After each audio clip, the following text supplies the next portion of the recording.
Hey everybody, it's time to play Name That Interaction. So you are going to identify various interactions as recoil, perfectly inelastic, or elastic inelastic. There's three options. Let's recap what each of those mean. So recoil is when the objects start together and then separate. This could also be identified as an explosion.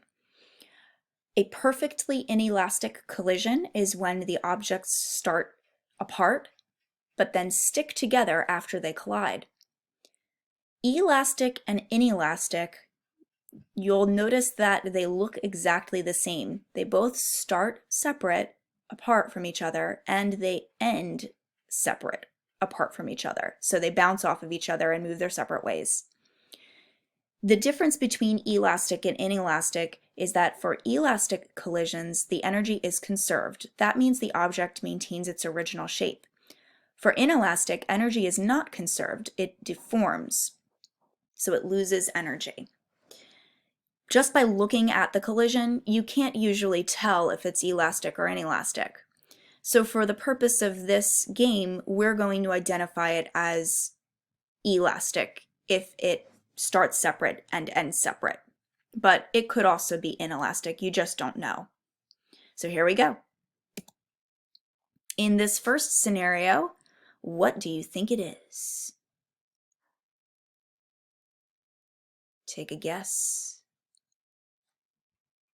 It is perfectly inelastic. They stuck together after they collided. How about this one? Two ice skaters. They push off of each other. What do you think? That would be recoil.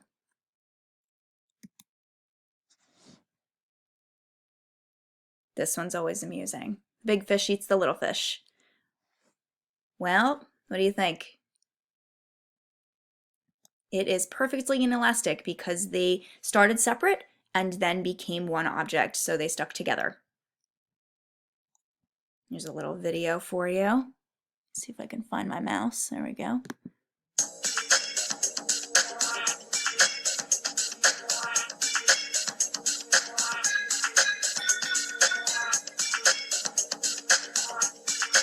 How would you classify that one? It would be elastic.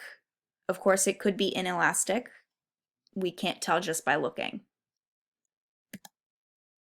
Now we're getting more into problems where you're going to have to read the scenario and figure out which type it is. And this is really the ultimate goal. You need to be able to read a problem and identify it as recoil, perfectly inelastic, or elastic.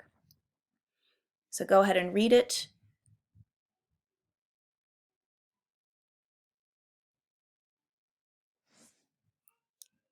And it is recoil, because he is taking those coconuts and throwing them away from himself. So he and the coconut start together and then separate.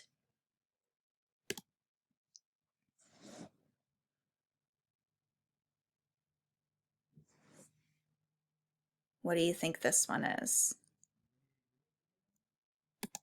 If you said perfectly inelastic, you're right. This is a full-out problem. You're not solving it, you're simply identifying which type of interaction it is.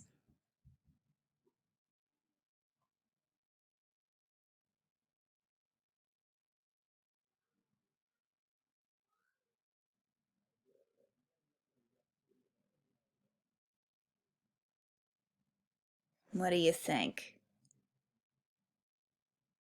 So do they end together or separate? They end separate, which means it's going to be elastic. How about a cannonball being shot out of a cannon? What type of interaction is that? If you said recoil, you're right. When the cannonball shoots out of the cannon actually moves backwards a little bit. That is recoil. How about a baseball being hit by a bat?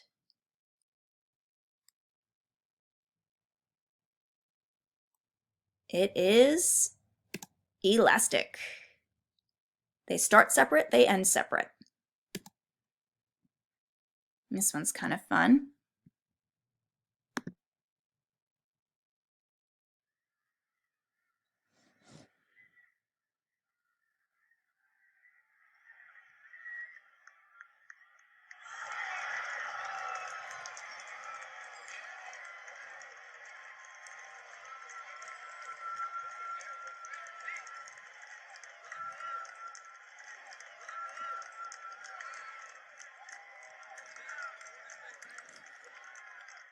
Okay, it's a really awesome catch. But what kind of interaction is it? If you said perfectly inelastic, you're right. They stick together. Anytime something is being caught, it's going to be perfectly inelastic.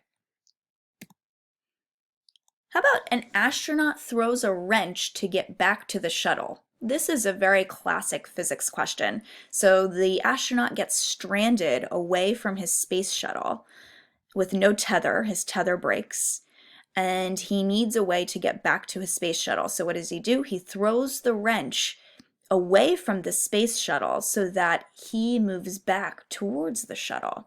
If you saw the movie Gravity, you saw something like this, where Sandra Bullock takes the fire extinguisher, or the oxygen tank, I think it's the oxygen tank, and she releases the oxygen to push herself towards the space station or something like that.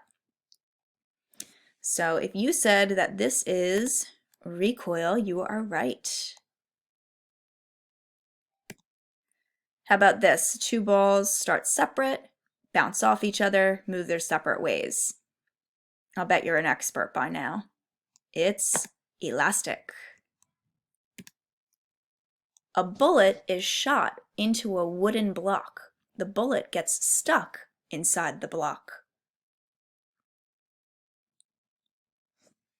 It's perfectly inelastic.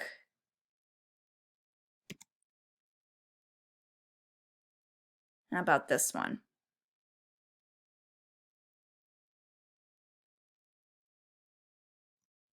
Yeah, they start apart, they end apart, so it's got to be elastic.